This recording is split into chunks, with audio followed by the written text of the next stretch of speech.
Dari sudut pandang sains, air adalah unsur kunci kehidupan, semua sel makhluk hidup bergantung padanya, dan asal kehidupan di bumi berkaitan dengan lingkungan berair, sehingga narasi Al-Quran yang menekankan air sebagai asal makhluk hidup tampak selaras dengan prinsip ilmiah modern.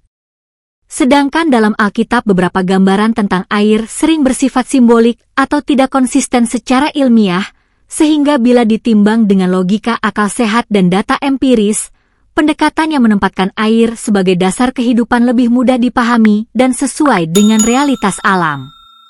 Jadi Al-Quran menekankan prinsip logis, yaitu air sebagai sumber semua makhluk hidup, penciptaan manusia secara bertahap, dan konsistensi internal yang sesuai dengan pengamatan ilmiah modern. Sangat logis. Di sisi lain, Alkitab hanya menekankan nilai moral dan simbolik, sehingga penjelasan tentang air dan asal kehidupan kurang konsisten dengan ilmu modern. Narasi Adam dari tanah dan air sebagai samudra awal hanya bersifat metaforis, tanpa mekanisme ilmiah yang jelas dan tidak logis. Itulah kelebihan Al-Quran yang logis, dibandingkan Alkitab yang hanya membahas air sering bersifat simbolik dan hal lain yang tidak penting. Agar Anda dapat memahaminya dengan lebih baik, berikut ini pendapat Notebook LM.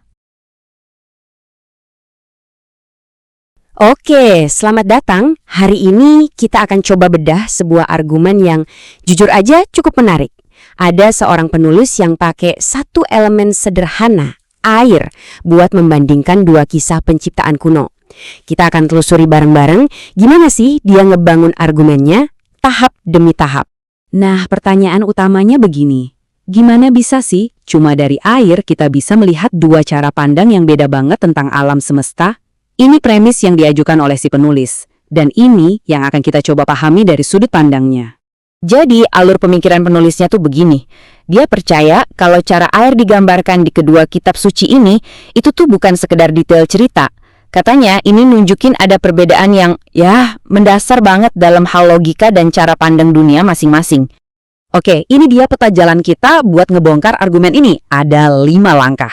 Pertama, kita lihat kenapa air jadi semacam kunci analisisnya.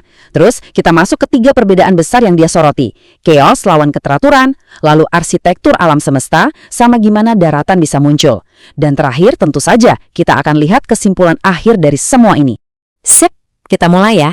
Poin pertama dari si penulis, dia bilang, lihat air di sini jangan cuma sebagai air biasa dalam cerita. Bukan. Menurut dia, air itu kayak alat ukur, semacam tolok ukur buat ngebandingin kerangka berpikir yang ada di balik kedua naskah ini. Oke, perbandingan pertama yang diangkat penulis ini langsung ngebawa kita ke titik paling awal, gimana sih kondisi alam semesta bahkan sebelum semuanya dimulai.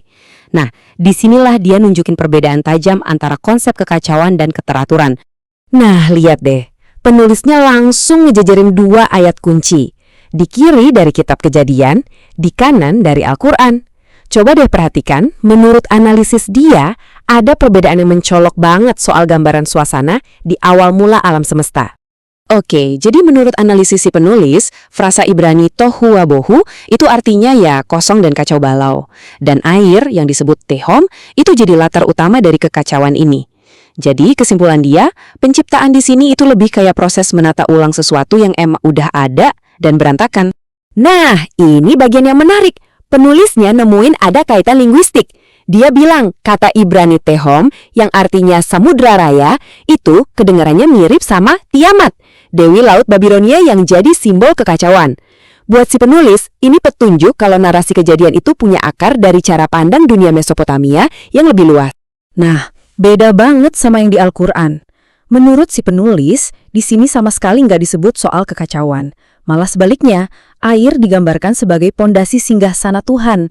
Ini, menurut dia, nunjukin kalau dari awal itu semuanya sudah teratur, udah mapan.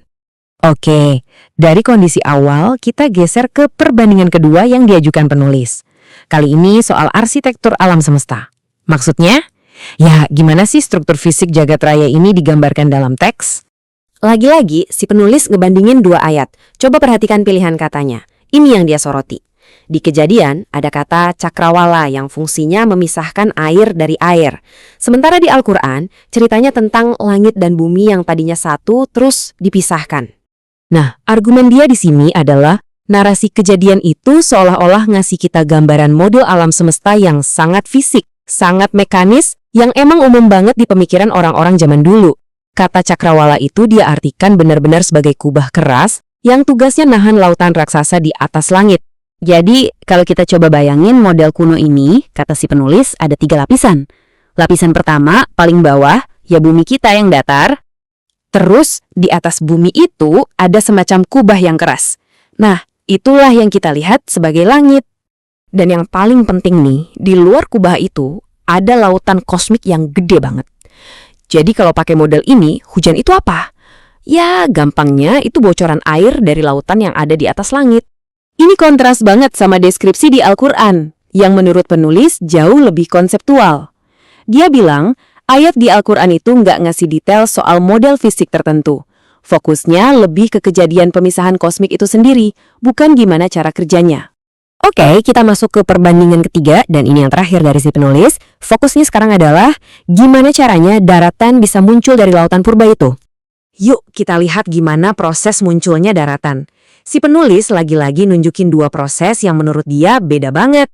Menurut tafsiran si penulis, di kitab Kejadian, air itu seolah-olah pasif. Dia itu kayak penghalang yang harus disuruh minggir dulu, baru deh daratan bisa kelihatan. Nah, ini kontras lagi sama pandangan di Al-Quran. Di sini, si penulis ngelihat air sebagai sesuatu yang aktif, yang ngasih kehidupan. Menurut dia, prosesnya malah kebalik. Buminya dulu yang dihamparkan, terus air yang ngasih kehidupan itu malah muncul dari dalam bumi. Oke, setelah kita lihat 3 perbandingan tadi, sekarang kita sampai di tujuan akhir si penulis. Kesimpulan utamanya yang jadi puncak dari semua analisisnya. Jadi, rangkumannya begini. Berdasarkan 3 perbedaan tadi, soal keadaan awal, model alam semesta, dan peran air, penulis ini narik kesimpulan. Narasi yang menurut dia primitif dan statis, itu dia sebut nggak logis. Sebaliknya, narasi yang dia anggap dinamis, itu dia sebut logis dan bahkan ilmiah. Dan inilah dia tujuan akhir dari semua argumen yang dibangun penulis. Kita sengaja tampilkan ini sebagai kutipan langsung biar jelas. Jadi semua perbandingan yang kita bahas tadi itu ternyata jadi fondasi buat pernyataan teologis ini yang terang-terangan ngajak pembaca buat milih agama berdasarkan apa yang disebut sebagai logika. Nah, setelah membedah argumen ini, kita jadi punya satu pertanyaan yang lebih besar buat direnungkan. Waktu kita baca naskah-naskah kuno, apakah kita harus menilainya pakai kacamata sains modern? Atau jangan-jangan naskah ini emang punya tujuan lain buat nyampein kebenaran yang beda soal makna hidup, tujuan, dan hubungan manusia dengan Tuhan? Ini pertanyaan penting banget waktu kita mencoba memahami narasi-narasi seperti ini.